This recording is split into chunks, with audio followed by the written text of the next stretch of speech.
आज हम आपको मेरुदंड के लिए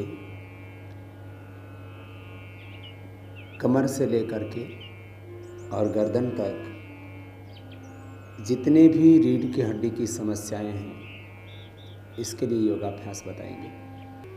किसी भी कारण से आपको मेरुदंड की कोई भी समस्या है, आप 12 अभ्यास कीजिए और उन 12 अभ्यासों को हम क्रमशः बताएंगे। सबसे पहले हम सूक्ष्म व्यायाम करेंगे।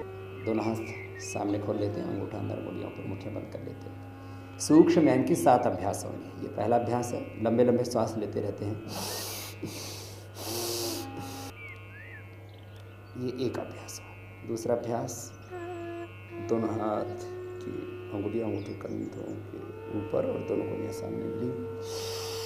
वैसे आराम आराम से करना चाहिए। जिनको फ्रोजन शोल्डर की समस्या है, सर्वाइकल स्पॉन्डिलोसिस पेन है, गर्दन में दर्द है, उनके लिए पहले धीरे धीरे, फिर अभ्यास के बाद मध्यम गति से। ये तीसरा अभ्यास, दाएं हाथ से बाएं, बाएं से दाएं हाथ को ऐसे पकड़ लेते हैं।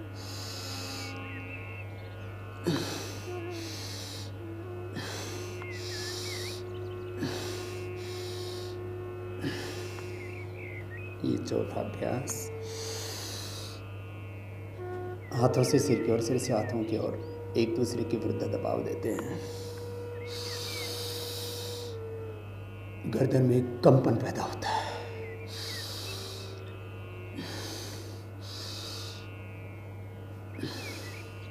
ये 5वां अभ्यास, गर्दन में दर्द हो तो आगे मत झुकाना गर्दन को, ऐसे थोड़ा घुमा भी सकते हैं आराम आराम से। गर्दन में दर्द ना हो तो आगे तक भी घुमा सकते हैं। थोड़ा आगे तक घुमाना, गर्दन में दर्द हो तो ज़्यादा आगे तक नहीं लाना। और छठा अभ्यास है, इस तरह से कंधों को घुमाना, दोनों हाथ घुटनों के ऊपर। और 7वां अभ्यास है, दोनों हाथ की मुट्ठियाँ बंद करके अंगूठों को मिला लेंगे और अंगुलियों को पीछे से मिला लेंगे। श्वास अंदर भर के हाथों को सामने खोलते हैं।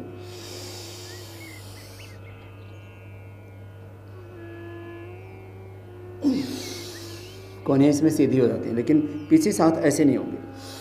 पीछे से हाथ ऐसे नहीं होने चाहिए, हाथ ऐसे ही रहें और कोहनियाँ सीधी हो जाएं। इससे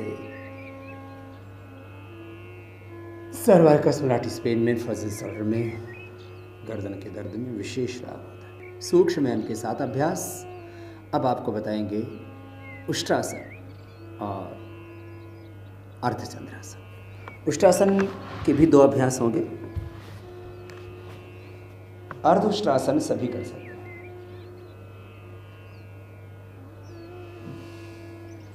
दोनों हाथ कमर के दोनों साइड में लगा देते हैं। पैर की एड़ियाँ खड़ी हुई अथवा पंजों को ऐसे सीधा भी कर सकते हैं जमीन पर।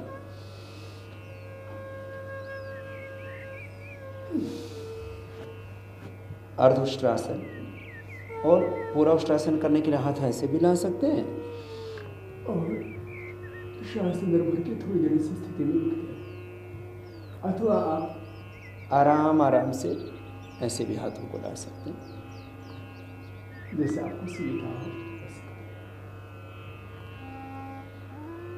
उष्ट्रासन के बाद अर्धचंद्रासन, दाहिना छाती के ऊपर, बायां उसके ऊपर, श्वास अंदर भर के पीछे की ओर झुकते, पंजों को पीछे खोल देते हैं, आराम से ऐसे झुका।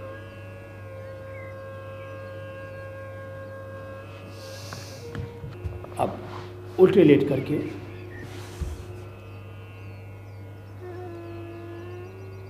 चार अभ्यास बता रहे हैं। मकरासन, भुजंगासन, सर्वासन और धनुरासन। मकरासन के 2 अभ्यास से पहले एक एक पैर को पीछे से मोड़े, सीधा करें। ये घुटनों के लिए भी अच्छा है, श्वास दमा अस्थमा के लिए और मेरुदंड के लिए भी बहुत अच्छा है। एक एक पैर से करने के बाद दोनों पैरों से करते हैं।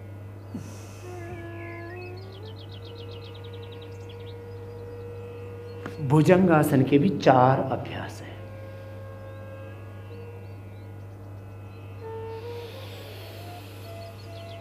कमर में दर्द होने पर धीरे धीरे ही करना होगा। पहले इतना ही उठ पाएंगे, ज़्यादा नहीं उठ पाएंगे, इतना उठेंगे, फिर धीरे धीरे नीचे आ जाए। अभ्यास होने के बाद थोड़ा रुकना ऊपर, दोनों हाथ की कोहनियाँ पार्श्व भागों से, रिबकेज से, पसलियों से छूती हुई, दोनों हाथ के हथेलियाँ ज़मीन पर, थोड़ी ज़मीन पैर पीछे पास में, ऐसे आराम से जितना बन पाए उतना धीरे धीरे करना है। ये एक अभ्यास है। दूसरा अभ्यास है भुजंगासन का। दोनों हाथों की हथेलियाँ थोड़ी के नीचे, हथेलियों का रुख जमीन की ओर, सामने से ऐसे उठाते हैं। कमर में दर्द होगा तो इतना ही उठा पाएंगे। धीरे धीरे धीरे धीरे धीरे आप ऊपर जाएंगे और इस स्थिति में आकर के फिर रुका करें। पहले दिन ज़्यादा देर नहीं रुकना चाहिए। अभ्यास के बाद हर एक आसन आधा मिनट से लेकर के 1-2 और विशेष परिस्थितियों में 5 मिनट तक एक एक आसन को किया जा सकता है। भुजंगासन का तीसरा अभ्यास है तिर्यक भुजंगासन। पैरों को पीछे खोल लेते हैं, दोनों हाथ की हथेलियाँ साइड में ज़मीन पर, थोड़ी ज़मीन पर, और श्वास अंदर भर के सामने से ऐसे उठाते हैं। तो दाहिने कंधे से पीछे बाएं पैर के लिए देते हैं, तो कमर से लेकर के और गर्दन तक पूरी रीढ़ की हड्डी को इससे व्यायाम मिलता है।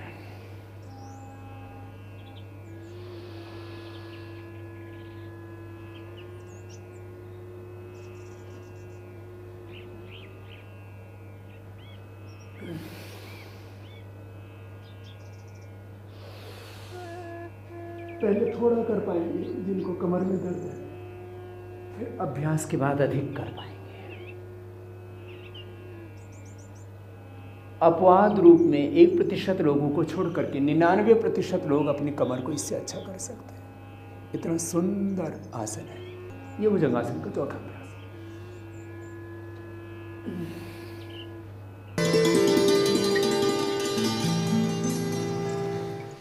मकरासन भुजंगासन के बाद आपको हम बता रहे हैं अभी शलभासन। शलभासन के भी 4 अभ्यास होंगे।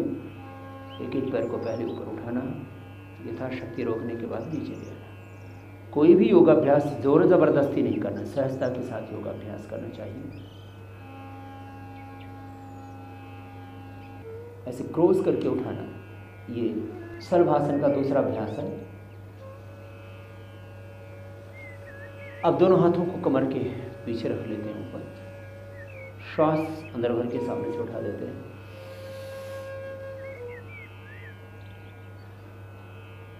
आराम आराम से। और चौथा अभ्यास में दोनों तरफ से उठा देते हैं।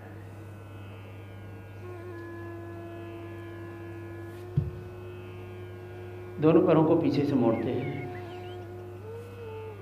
और श्वास भर के दोनों तरफ से उठा देते हैं। जितना उठा पाए आराम आराम से करना, जोर जबरदस्ती से।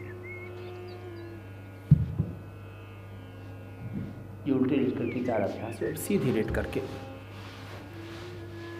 कमर के लिए खास अभ्यास है मरघटासन।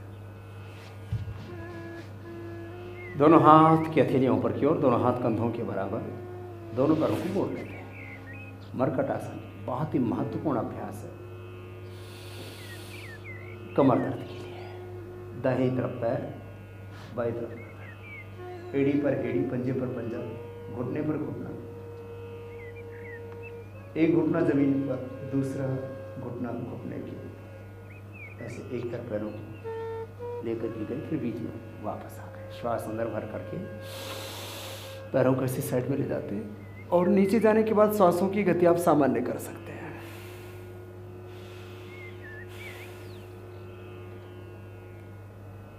ऐसे एक स्थिति में थोड़ी देर रुकना चाहिए। ये मरघटासन। इस मरघटासन को और सभी आसनों को 2-3 बार से लेकर 5 बार, आवश्यकता होने पर 10-10 बार भी किया जा सकता है।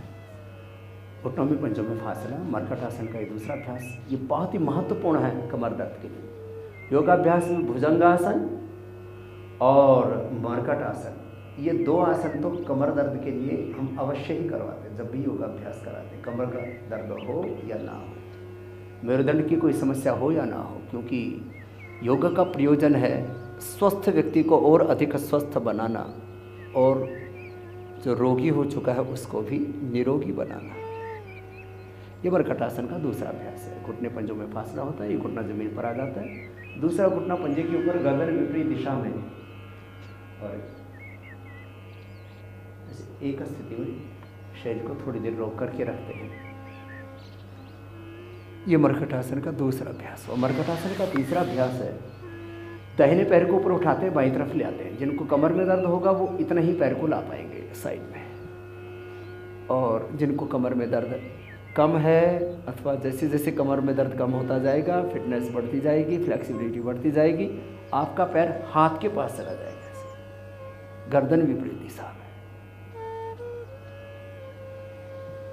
ऐसे ही दूसरे पैर से कमर में ज़्यादा दर्द होने पर पैर इतना ही आ पाएगा तो भी अच्छा है। फिर धीरे धीरे पैर आगे आएगा और ऊपर, और धीरे धीरे आप फिर पहली उंगली और अंगूठे से पैर के अंगूठे को ऐसे पकड़ लें। जमीन वाला पैर बिल्कुल सीधा रहेगा, गर्दन विपरीत दिशा में। और ये मरकटासन का तीसरा अभ्यास। एक एक अभ्यास को 2-3 बार 5 बार कर सकते हैं। मरकटासन के बाद अर्ध पवन मुक्तासन। पूरा पवन मुक्तासन नहीं किया जाता क्योंकि कमर दर्द के रोगियों को आगे झुकना मना होता है, इसलिए पहले एक एक पैर को मोड़ा, दोनों हाथ के उंगलियों को इंटरलॉक किया, घुटने को दबाया, छाती से लगा दिया। पूर्ण पवन मुक्तासन में सिर ऐसे उठाते हैं। कमर दर्द होने पर सिर उठाना मना होता है। पहले एक एक पैर से सीखिए और फिर दोनों पैरों से एक साथ।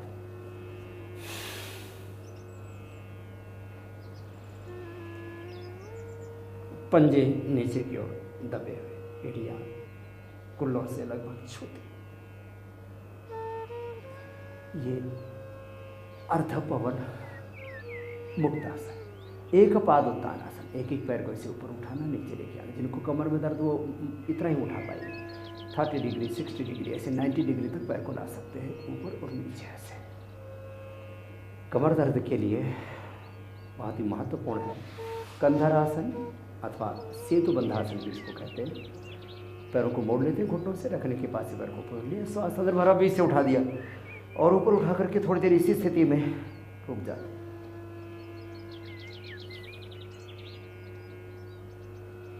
फिर धीरे धीरे नीचे आ जाते हैं। ये कंधरासन अथवा सेतु बंधासन बहुत उपयोगी है कमर दर्द के लिए। कमर दर्द के लिए अंतिम आसन है, कमर को बीच से ऐसे उठा देते।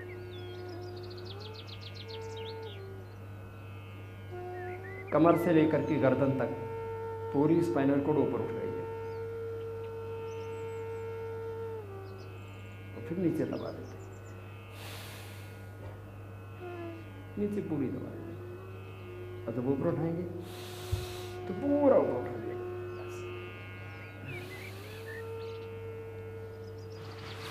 सभी आसनों के बाद थोड़ी देर शवासन अवश्य ही करना चाहिए कमर के रोगियों को।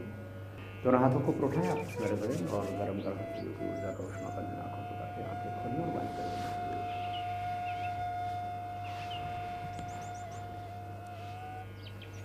दें। ये योगाभ्यास बताया हमने आपको कमर के लिए।